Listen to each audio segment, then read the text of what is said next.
noite, galera do bem. Vai tudo bem com vocês?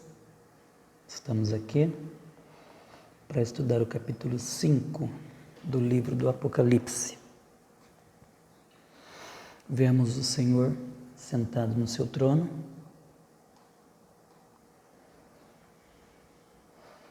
e vemos uma situação aqui. Quem é digno de abrir o livro? Não há homem, não há anjo, não há ninguém que possa chegar à presença de Deus em seu trono e receber o livro. Aqui nessa descoberta,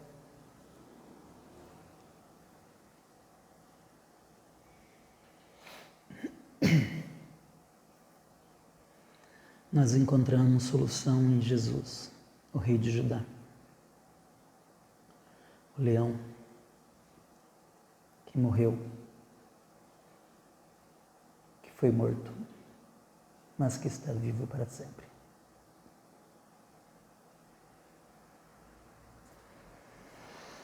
Verso 1, se você quiser acompanhar na sua Bíblia, são 14 versos, vamos tentar abreviar bastante para que o vídeo não fique extenso.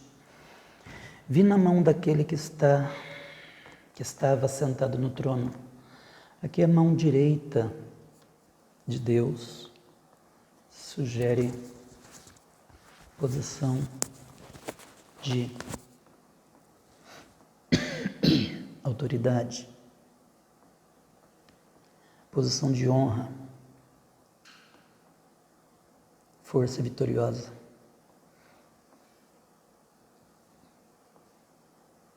Um livro escrito por dentro e por fora, selado com 7 selos. Aqui provavelmente se trata de um pergaminho, com palavras escritas nos 2 lados. Quando um rei enviava uma carta, enfim, qualquer nota que um rei enviava através de um mensageiro, isso não poderia ser aberto, ele iria selado e apenas o destinatário poderia abri-lo. Mas aqui nós não vemos ninguém que pudesse nem ao menos olhar para o livro.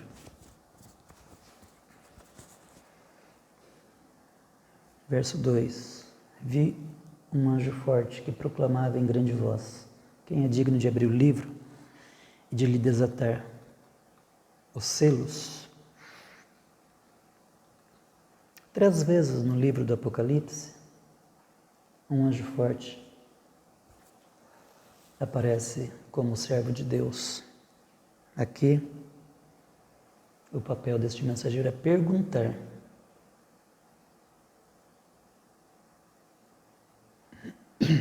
Deixando clara a vontade de Deus de achar alguém, de achar a pessoa certa, digna de abrir o livro.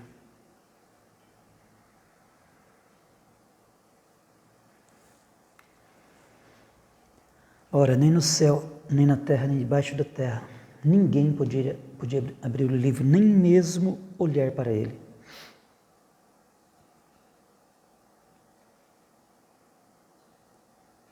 Deus poderia muito bem ter apresentado a resposta imediatamente, mas aqui ele deixa João ver a situação.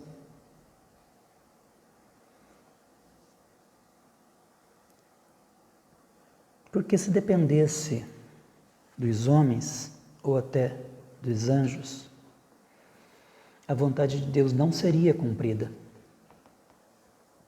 Porque não foi achado ninguém digno de abrir o livro e nem tampouco de olhar para ele.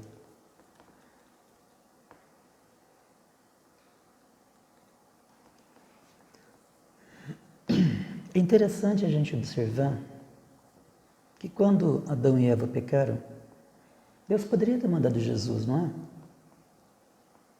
Adão e Eva acabou de pecar, Deus manda Jesus, ele oferece o perdão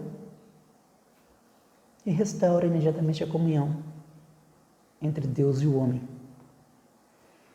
Mas Deus não fez isso. Ele deixou que o homem procurasse uma solução. O tempo passou e os patriarcas também não alcançaram, não conseguiram a perfeição nas suas obras. E nem o povo de Israel, que era privilegiado com uma lei detalhada, exclusiva para eles, eles não conseguiram se destacar, se qualificar diante de Deus. Então, após milhares de anos de fracassos humanos,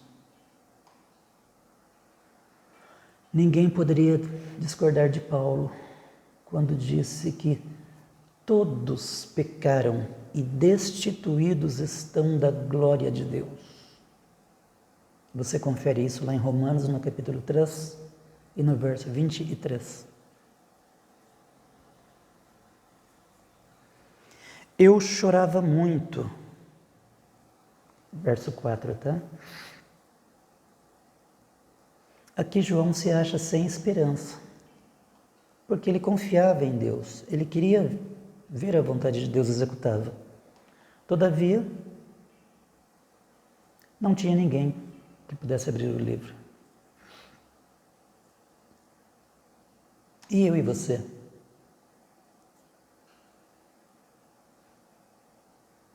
Quando eu e você percebemos que a vontade de Deus não está sendo cumprida na nossa vida ou na vida de pessoas próximas a nós, nós sentimos desespero, assim como João sentiu aqui? Eu chorava muito. Pense nisso. Verso 5. Todavia, um dos anciãos me disse: não chores.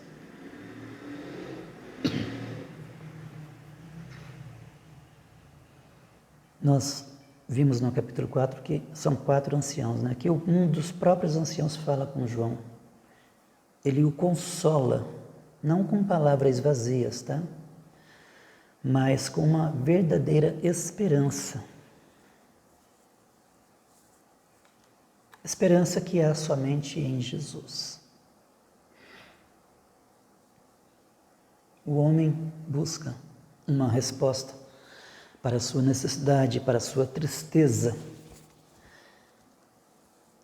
Muitos até oferecem soluções. Muitos procuram nos consolar com promessas de alegria, de autorrealização.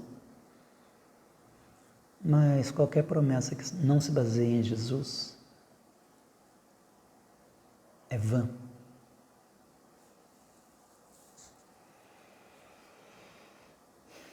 Eis o leão da tribo de Judá, a raiz de Davi, que venceu para abrir o livro e os seus 7 selos.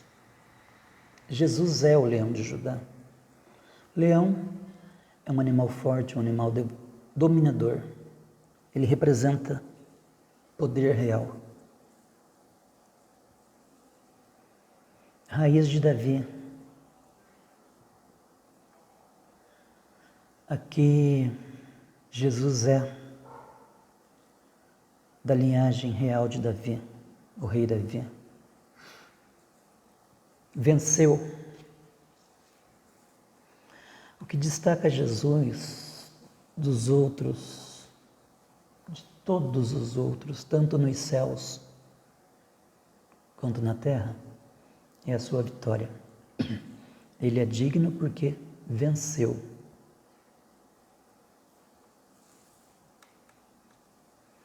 Verso 6.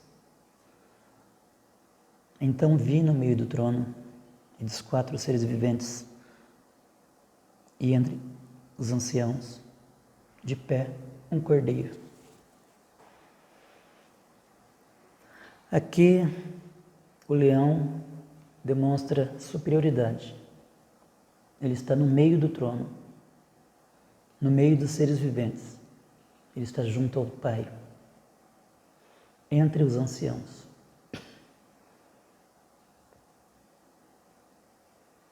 O que torna claro, porque os anciãos estariam entre Jesus e João. Então, por isso que um dos anciãos falou com João, ok? Agora, quando João olha, ele não vê um leão, ele vê um cordeiro. Esta expressão do verso 6 é a primeira de 30 vezes que nós veremos no livro do Apocalipse, que Jesus é chamado de Cordeiro.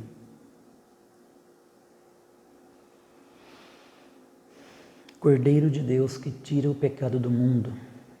Você vê essa expressão lá em João, capítulo 1, verso 29. Cordeiros foram usados em rituais de aliança e nos sacrifícios na época dos patriarcas. Nós podemos lembrar que o cordeiro foi utilizado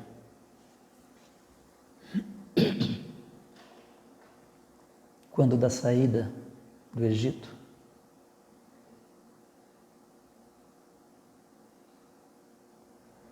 E Jesus é o cordeiro mudo que foi levado ao matadouro.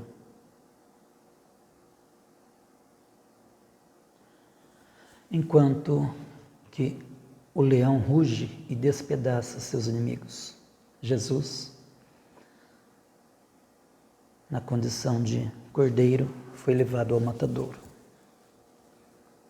como tendo sido morto. João aqui não explica detalhadamente e precisamente o que ele quis dizer, porque ele diz que o cordeiro tinha aparência de morto, aparência de ter sido morto. Jesus esteve morto, mas ele está vivo. Essa é a nossa vitória, porque ele venceu a morte e retém a sua autoridade sobre a morte e sobre o inferno também. Ele tem 7 chifres. Todas as outras vezes que nós encontrarmos essa expressão, figuras com chifres, elas estão relacionadas aos inimigos de Deus, ok? Mas aqui, neste verso 6 do capítulo 5 do livro do Apocalipse, é o próprio Cordeiro de Deus que tem 7 chifres. E esse Cordeiro é o grande vencedor. Ele tem poder para resistir e derrotar os seus inimigos. Ele é o nosso Cordeiro Pascual, ou Pascal, como queiram. Ele é o nosso leão. Ele também tem os 7 olhos, que são os 7 Espíritos de Deus.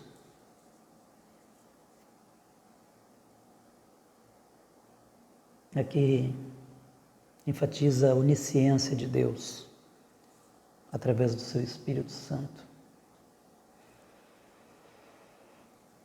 Ele veio, no verso 7, veio e tomou o livro.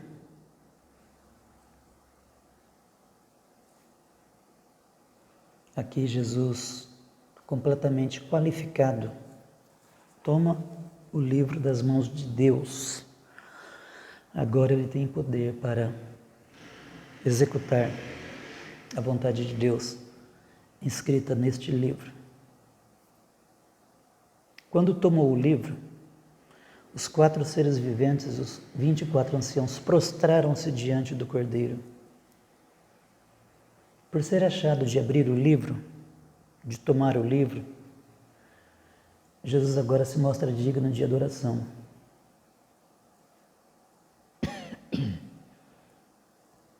Jesus recebe adoração diversas vezes na Bíblia. Muito embora a adoração aprovada na Bíblia pertença exclusivamente a Deus.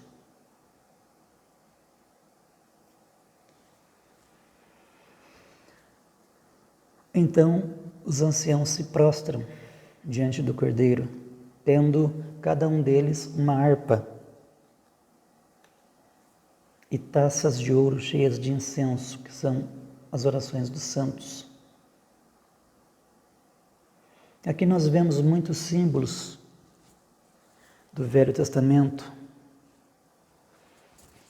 Harpas eram usadas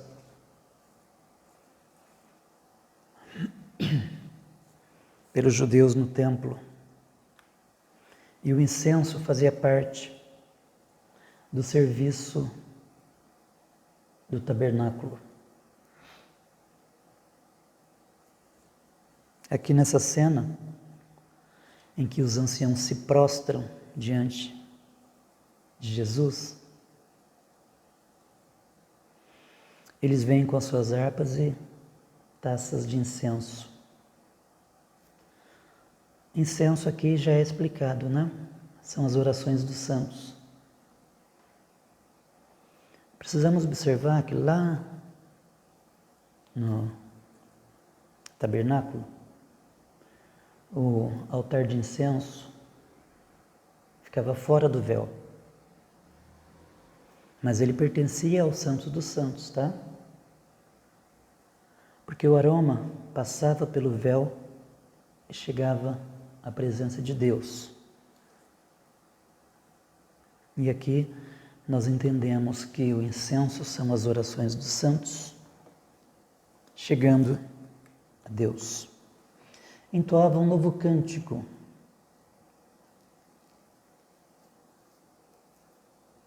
Novos cânticos sempre foram preparados para marcar ocasiões, especialmente para celebrar a salvação pela mão do Senhor.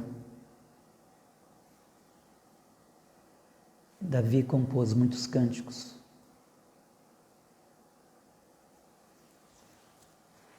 Digno és de tomar o livro e abrir os seus selos.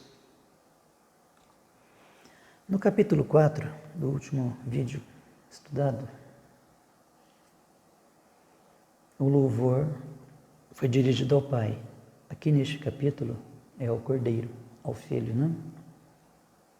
Aqui é Jesus que recebe a adoração, pois ele se mostrou digno de abrir os selos do livro.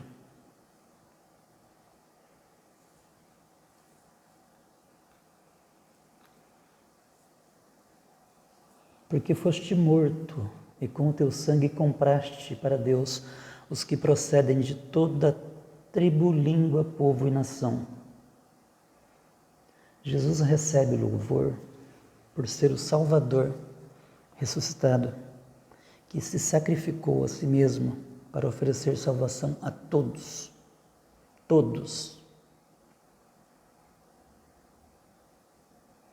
Jesus não faz acepção de pessoas.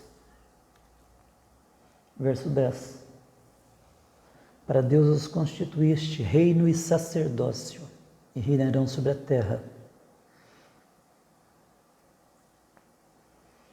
Jesus estabeleceu o seu reino e fez sacerdotes a todos seus verdadeiros discípulos.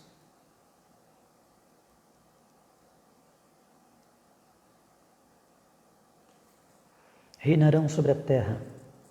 Os vencedores serão exaltados para participar do reino de Cristo.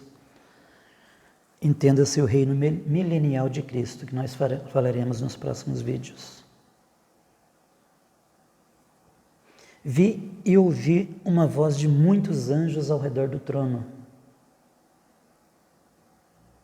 dos seres viventes e dos anciãos, cujo número era de milhões e milhares de milhares. Os anciãos iniciaram o louvor. mas João percebeu que todo o céu participava. Imagine você que tem o costume de frequentar um templo e no momento do louvor você já fica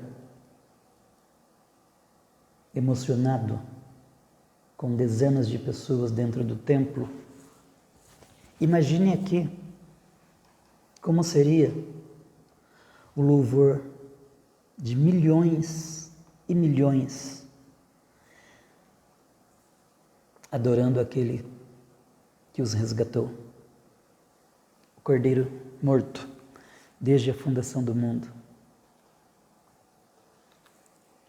proclamando em grande voz: digno é o Cordeiro que foi morto de receber o poder, riqueza, sabedoria, força e honra e glória e louvor.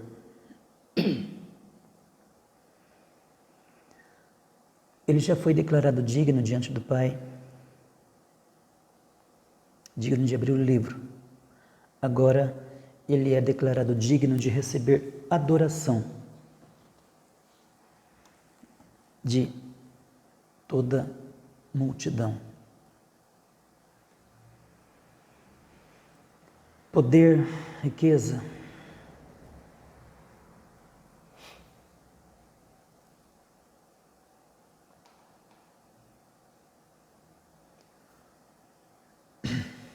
aqui nos faz lembrar dos louvores oferecidos por Davi. As mesmas palavras usadas para adorar ao Senhor, a Deus, no Velho Testamento, são utilizadas aqui na adoração de Jesus, o Filho. Então ouvi que toda criatura que há no céu, na terra, debaixo da terra e sobre o mar, e tudo o que neles há, estava dizendo: àquele que está sentado no trono e ao Cordeiro seja o louvor e a honra e a glória e o domínio pelos séculos dos séculos.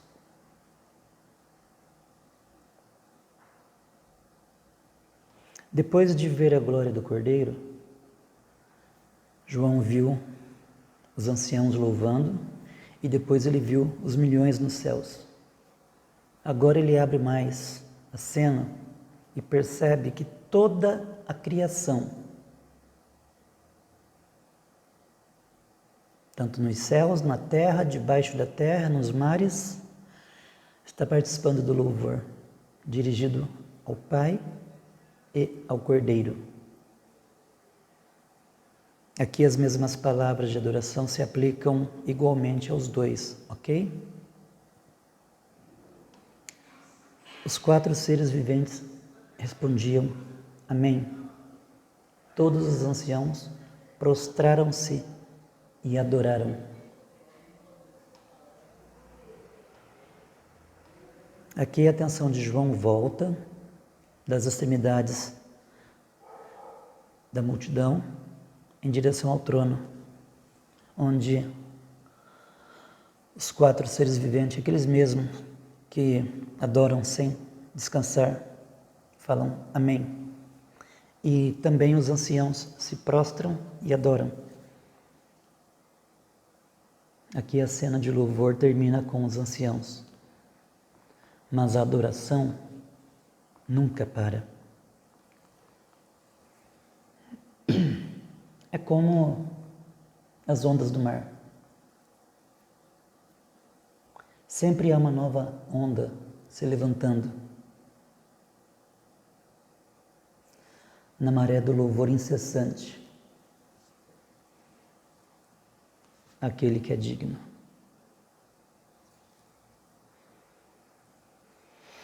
Ainda acontecerão muitas coisas no Apocalipse. Agora, a cena representada nos capítulos 4 e 5 nos mostra a eterna soberania e dignidade do Pai e do Filho. As vozes dos servos na terra se juntam às vozes dos servos no céu, na adoração constante que continuará por toda a eternidade. Nosso Criador merece honra, mas o nosso Redentor também. Deus é o nosso Criador. Jesus é o nosso Redentor. Amém? Gostaram? Eu preciso falar rapidamente, porque o tempo é curto. Mesmo assim, nós já falamos 26 minutos.